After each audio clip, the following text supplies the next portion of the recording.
존 보울비, 지난 몇십 년간 정신분석학에 공헌한 모든 사람들 중에서 존 보울비만큼 정신분석학과 생물학, 인류학, 생태학, 정보처리라는 학제 간 연구와 아동과 가족에 대한 연구에 커다란 영향을 끼친 사람은 없다.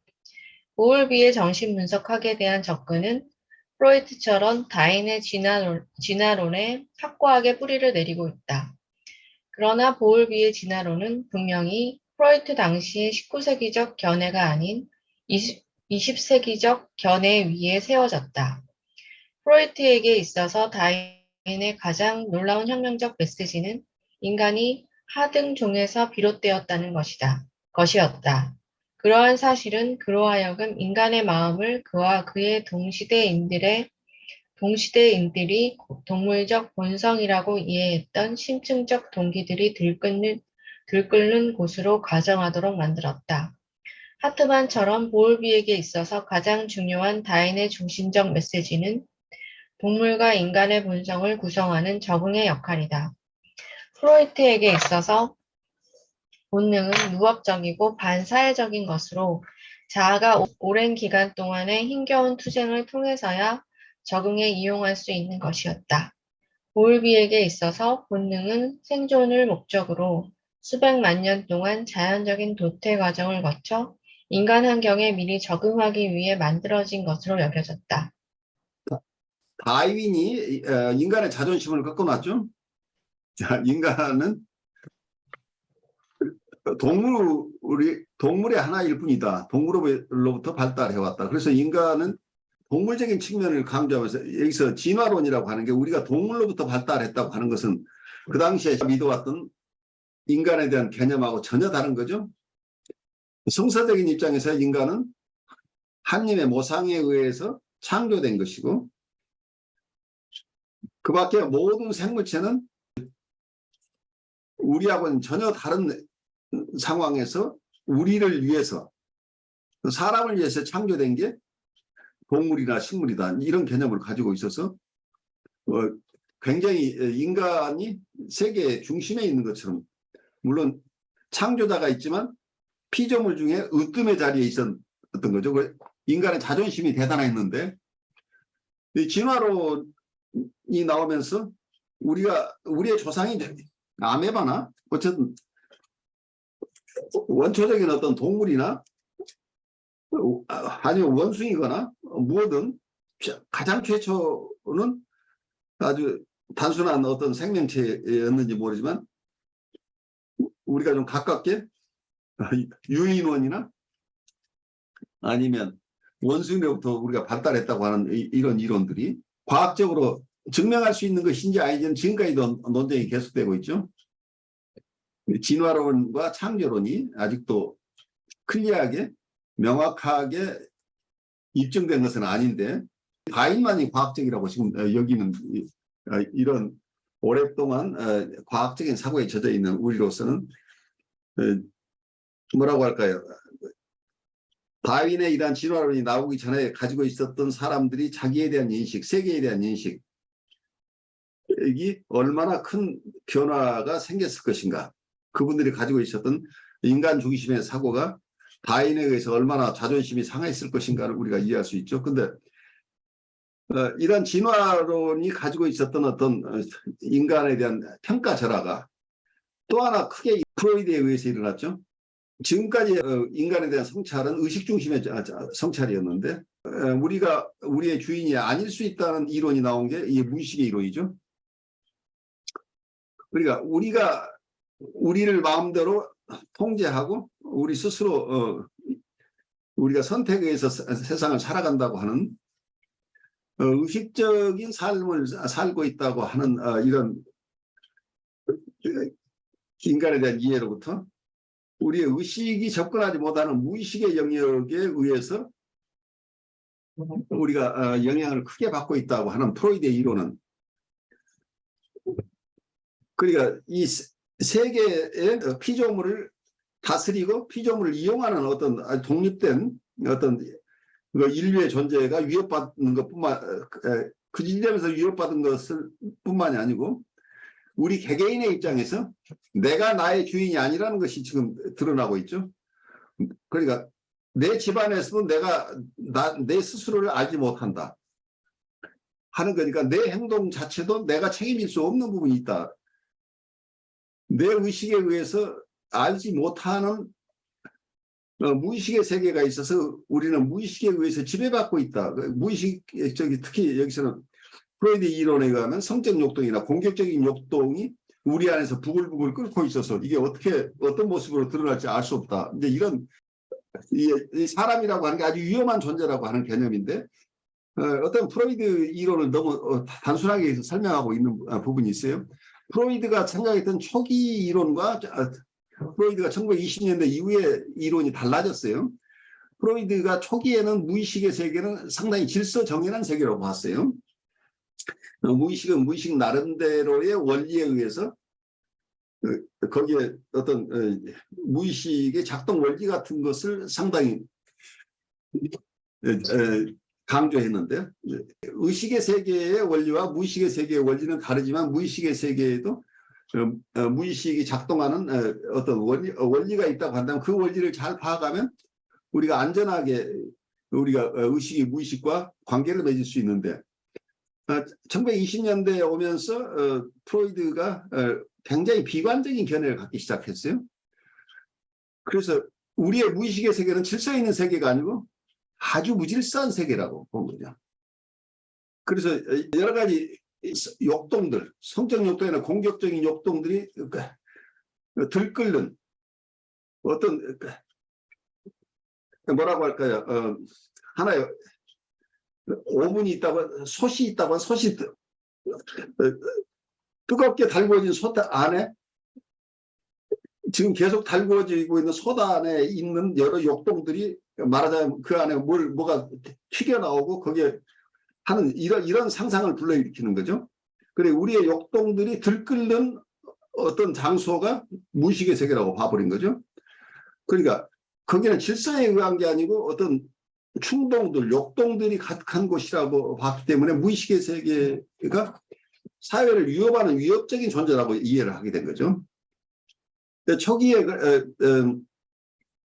프로이드가 봤던 꿈 분석이나 이런 쪽에서는 무의식의 세계에 대한 원리들을 프로이드 나름대로 아주 잘 설명하려고 애를 쓰고 있죠. 무의식 세계는 어떻게 움직여진다 하는 설명들인데 1920년대 이후의 이론 속에서는 이 초자의 개념이 강조, 슈퍼이고라는 개념이 강조되면서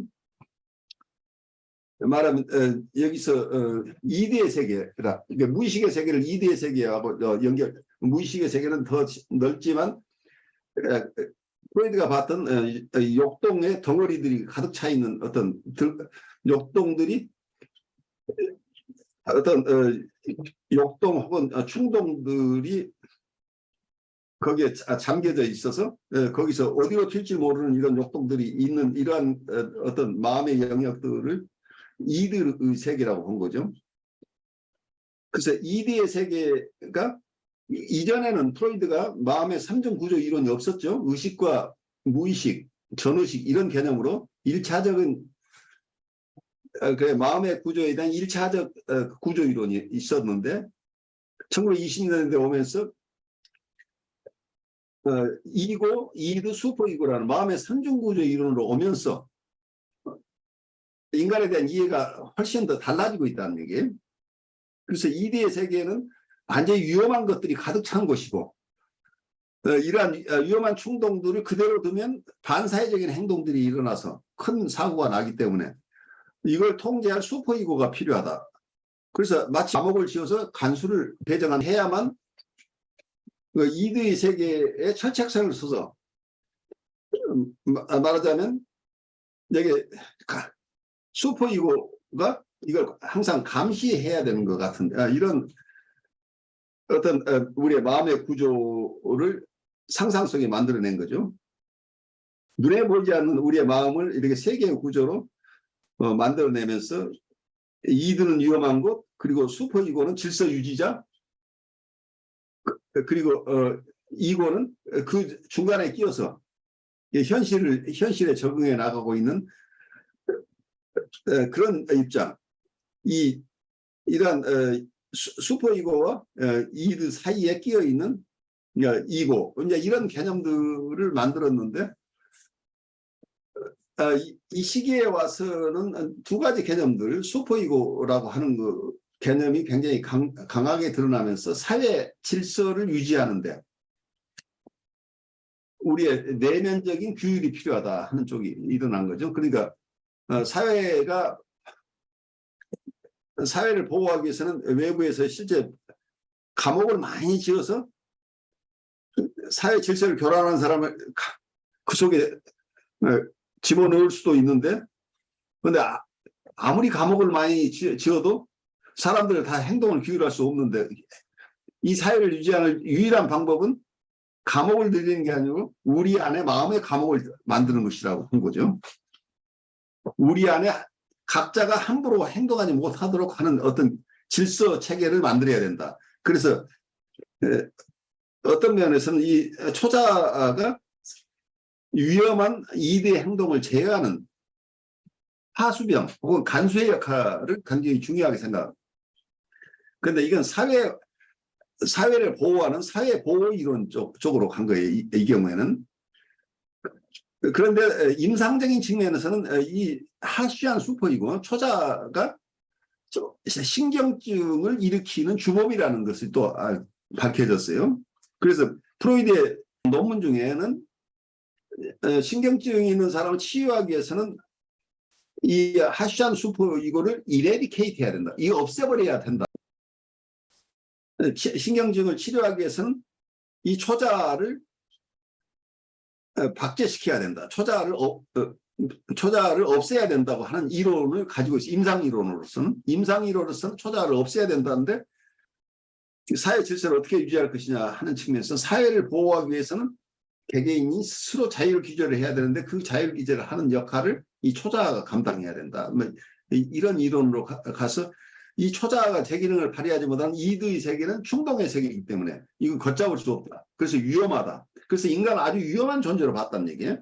그래서 초기에 꿈 분석에서 드러났던 무의식의 세계는 질서 정연한 어떤 무의식의 세계였다고 한다면 1920년대 이후에 2차 구조 이론이 나오면서 인간에 대한 프로이드의 인간에 대한 어떤 인식, 인간에 대한 이해 자체가 크게 달라진 게 아닌가. 굉장히 초기에 긍정적인 어떤 인간관이었다고 한다면 후기에는 굉장히 부정적인 인간관으로 바뀌었는데 이게 1910년, 20년대를 거치면서 세계 1차 대전도 일어나고 그 과정에서 프로이드의 개인적인 어떤 어려움도 많이 있었을 것이고 우리가 잘 알 수 없지만 프로이드가 점차 긍정적인 쪽에서 부정적인 세계관을 가지게 됐다고 하는 이 흐름들을 우리가 이해할 필요가 있지 않나 싶어요. 그래야 프로이드의 초기 논문과 중기 논문, 후기 논문을 좀 더 잘 이해할 수 있지 않을까 하는 생각을 해요. 여기 마지막 부분 제가 한번 다시 반복해서 말씀드리면 여기서 볼비가 봤던 인간관과 프로이드가 봤던 인간관인데 제가 프로이드가 후기나 중기 후기에 봤던 인간관에 대한 설명을 드렸는데 여기서 프로이드에게 있어서 다윈의 가장 놀라운 혁명적인 메시지는 인간이 하등종에서 비롯되었다는 것이다. 그러한 사실은 그로 하여금 인간의 마음을 그와 그의 동시대인들이 동물적 본성이라고 이해했던 심층적 동기들이 들끓는 곳으로 가정하도록 만들었다.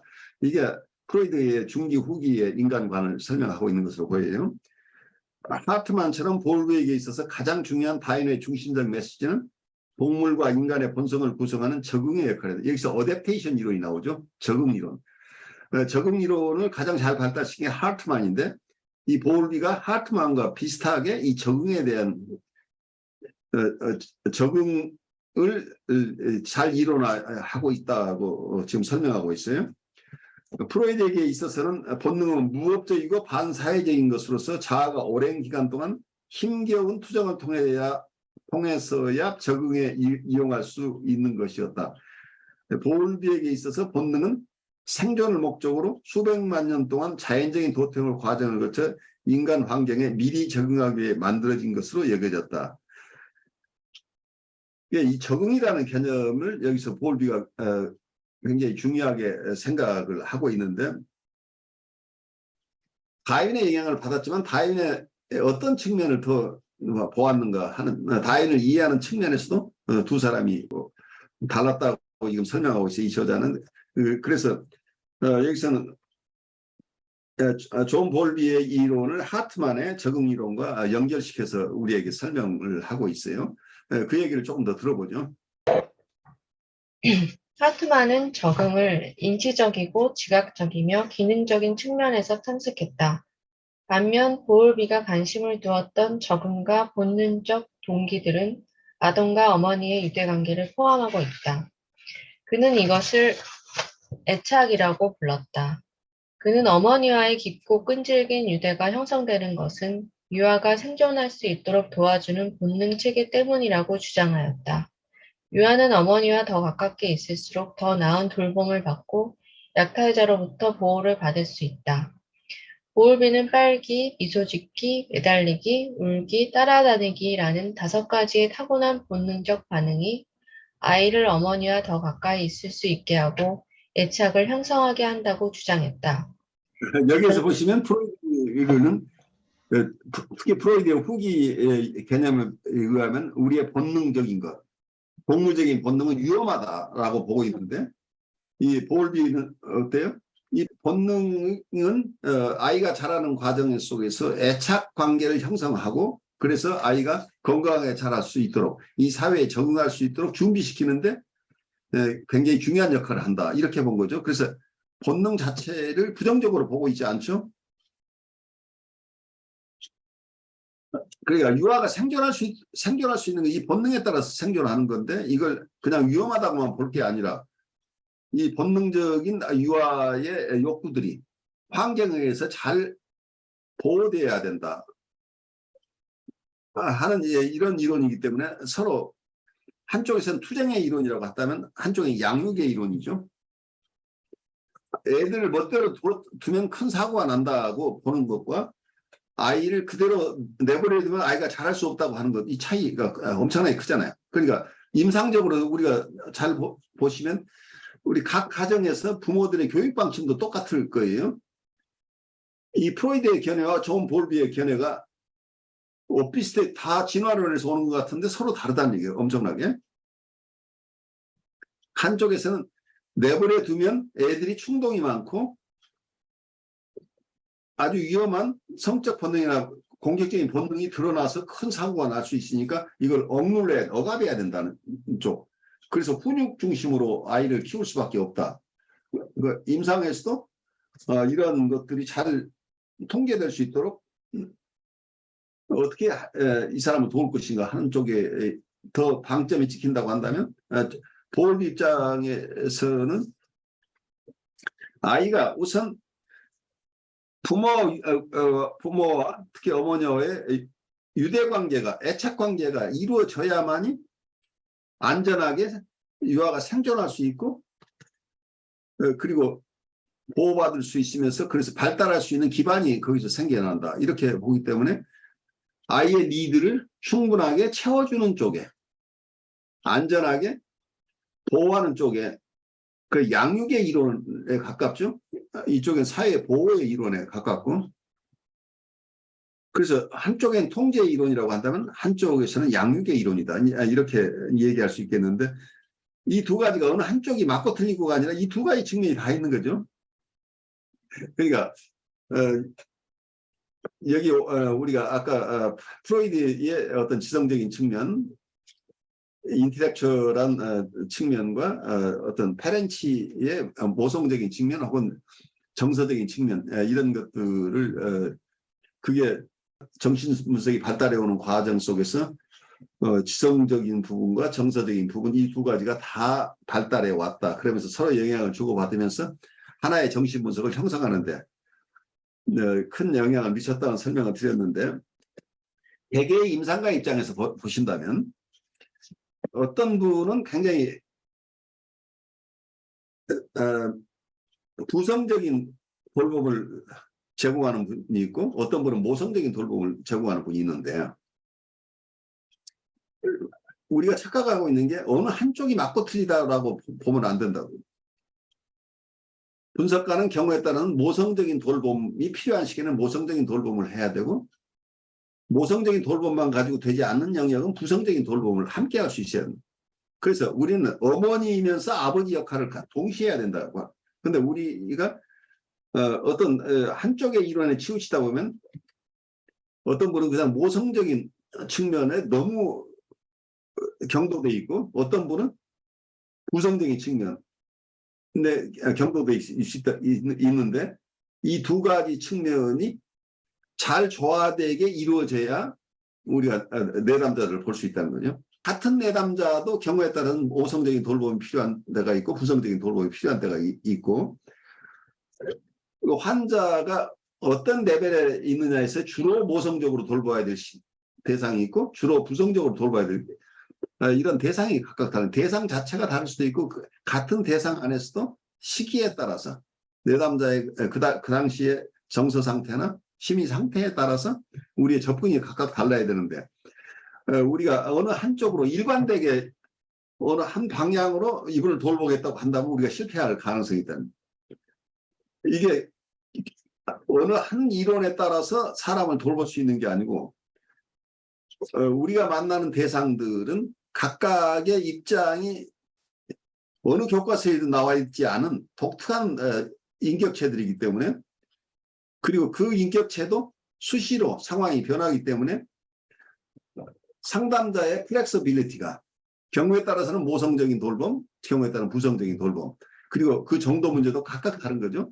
모성적인 돌봄이라고 하지만 무조건적인 모성적인 돌봄이라기보다는 또 조금 독립을 도와주면서 조금씩 모성적인 돌봄을 줄여나가는 과정도 필요하고 그 부성적인 어떤 측면도 강력하게 어떤 부성적인 역할을 하는 것도 있고 조금 더 내담자 스스로 할 수 있도록 도와주는 역할을 할 수도 있고 그러니까 우리가 단어에 속거나 어떤 이론에 속거나 어떤 어프로치에 어느 하나에 매달릴 때 우리가 오히려 자연스럽게 이 사람을 돌보는 것보다도 더 못한 결과가 올 수 있다고 보여요.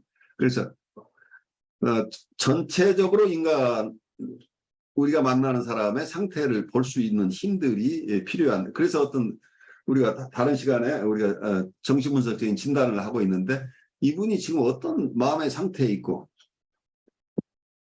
이 마음의 상태가 어디에서 발원해서 현재 어디에 왜 지금 이 상태에 있고 이분을 어떻게 도와줘야 될 것인가 하는 것들을 종합적으로 본다는 얘기는 결국 인간을 각각 고유한 어떤 인격체로 바라보면서 이분에게 적합한 도움을 줘야 된다는 것 때문에 우리가 어느 한 이론에 치우치는 하나의 이론가적인 분석가가 돼서는 실패할 가능성이 있다 하는 게 제 생각이에요. 여러분 제 이 얘기를 들으면서 어떻게 느끼시는지 잠깐 나눠보죠.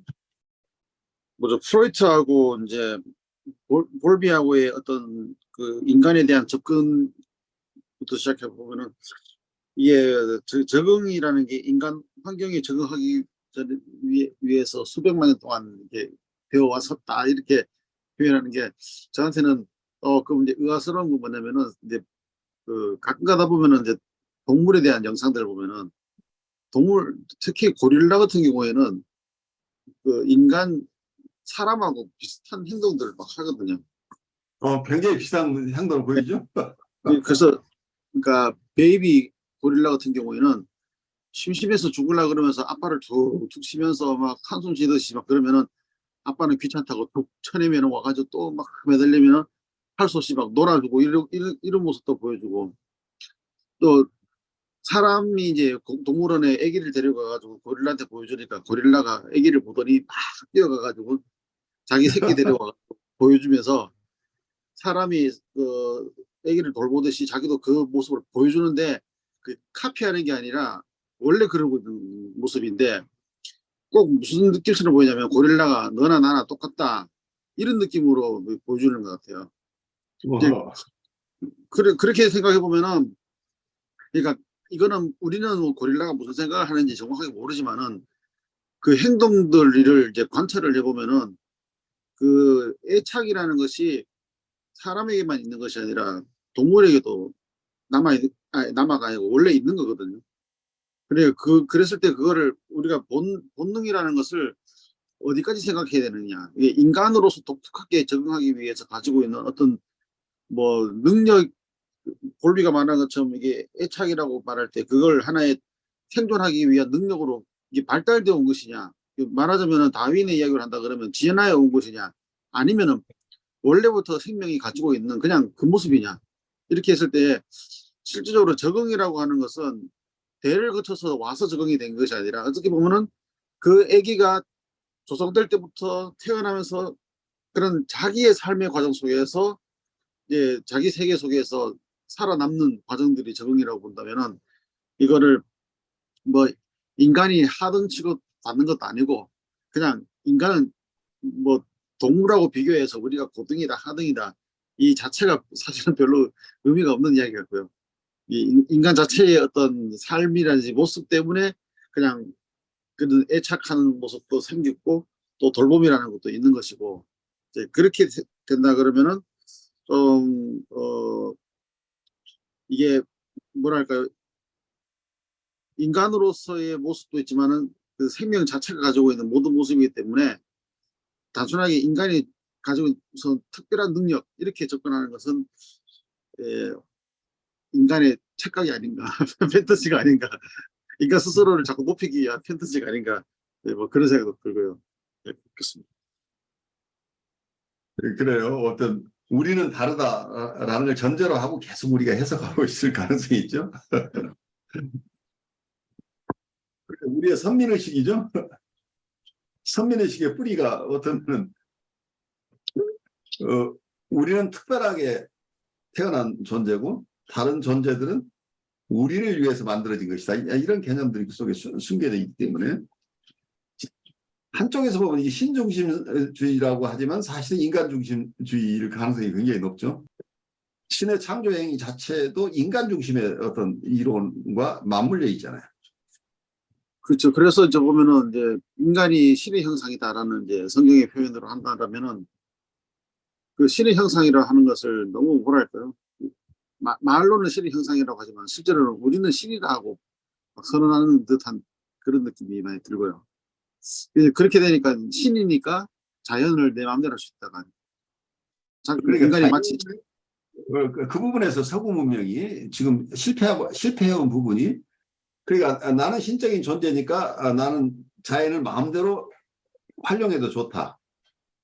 라고 보는 이런 견해는 어떤 면에서는 내가 이렇게 신적인 존재라고 하는 것을 나는 자연을 보호하는 사람이다라고 이렇게 보지는 않고 자연을 마음대로 내가 필요한 대로 사용하는 것이다 라고만 봤다고 하는 게 한 측면만 보는 거죠.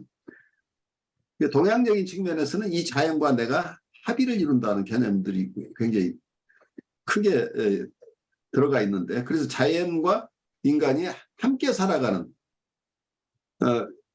이러한 공생의 체계를 동양 사람들은 중요하게 생각했다고 한다면 서양은 자연을 정복한다는 개념이 있잖아요. 이게 자연 정복이라고 하는 개념. 이게 어떻게 보면 그 자연을 어디까지로 보는가에 따라서 우리가 인간이 유인원을 볼 때 이거 동물이니까 유인원은 그냥 우리가 동물원에 가져와 놔도 괜찮고 우리가 필요한 대로 길들여서 어떻게 사용하면 된다고 하는 개념이 어떤 면에서는 사람들이 우리 종족이 아닌 다른 종족은 우리와 같은 종족이 아니다라고 보는 점에서 하등 동물로 취급했을 가능성이 있죠. 인류의 역사 속에 어떤 노예를 부렸던 그 개념은 그 대상을 사람으로 보지 않는다는 거죠. 하등 동물 취급을 했다고 볼 수 있는 거죠.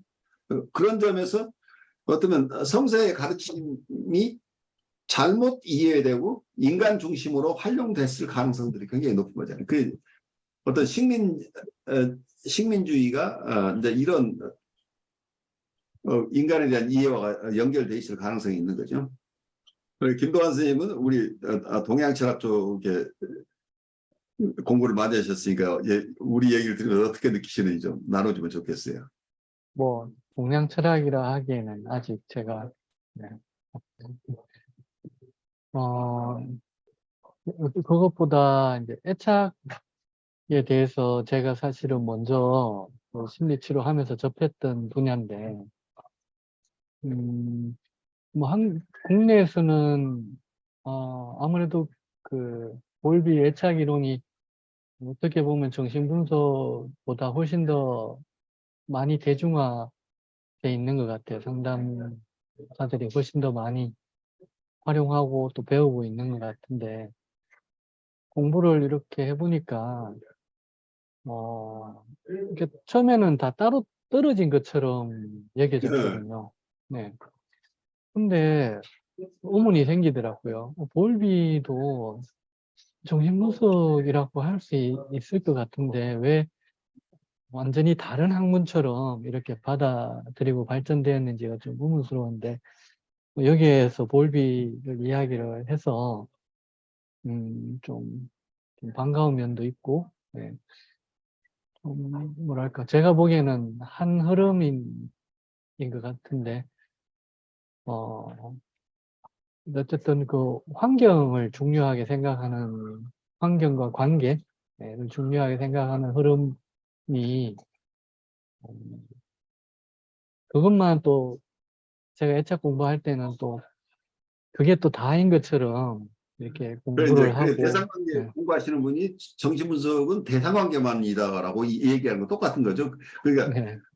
존 볼비는 대상관계 이론 중에 영국의 독립파, 영국의 중립파에 속하는 대상관계 이론가인데, 볼비를 공부하는 사람은 볼비는 새로운 학문을 개창한 것처럼 이렇게 느낀단 말이에요. 그 많은 사이코테라피들이 여러 가지 치료법들이 사실은 창시자는 대부분 정신분석가인데, 그 제자들은 이 정신분석을 공부하는 거는 너무 힘드니까 그것을 자기들에게 가르쳐 준 그 선생님의 얘기만 가지고 그 선생님을 중심으로 공부를 하다 보니까 정신분석하고 전혀 상관이 없는 학문이 되어버리는 일들이 도처에 일어나고 있죠. 그래서 용어도 다 각각 달라요.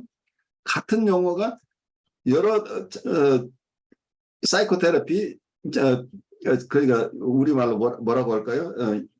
정신치료 쪽에서는, 정신분석이 아닌 치료 속에서는, 여러 가지 치료법 속에서는 정신분석의 용어가 그대로 수용되는 것이 아니고 각각 다른 용어로 새롭게 만들어져서 사용되고, 그러다 보니까 점점 관계가 없는 것처럼 느껴지는 거죠.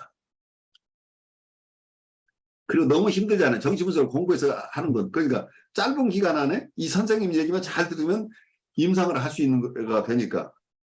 그리고 이 선생님이 얘기한 거 이외에는 옛날에 이런 사람들이 잘 몰라서 이렇게 했었다, 뭐 이런 정도로 넘어가는 거죠. 그래서 프로이드는 이미 죽었다고 얘기를 하고, 프로이드 생각을 지금도 가지고 있는 그런 사람이 어디 있느냐고 이제 이런 식으로 폄하해버릴 가능성이 있는 거죠.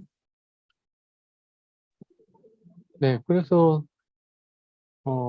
애착을 배울 때는